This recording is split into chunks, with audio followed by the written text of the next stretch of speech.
Kalau kemarin aku udah cerita tentang Desa Unakimura, sekarang aku mau cerita tentang Unaki Tunnel. Sebuah terowongan yang katanya penuh kutukan dan terlarang. Sini aku ceritain. Tempatnya sama, yaitu di Prefektur Fukuoka, Jepang. Terowongan ini adalah jalan masuk menuju Desa Unakimura.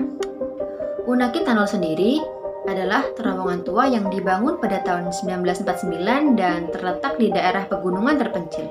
Terowongan ini sudah ditutup sejak 1975 karena dianggap tidak aman dan banyak kejadian aneh yang terjadi di sana.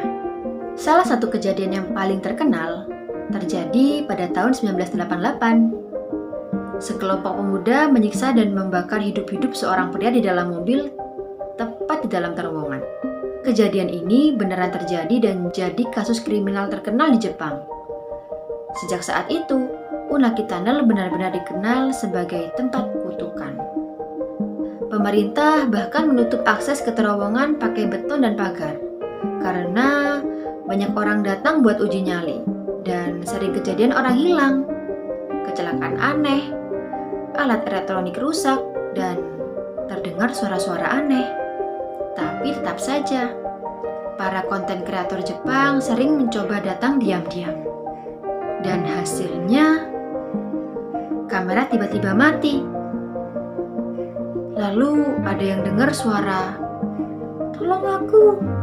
Bahkan ada suara ketawa atau jeritan jauh dari dalam terowongan.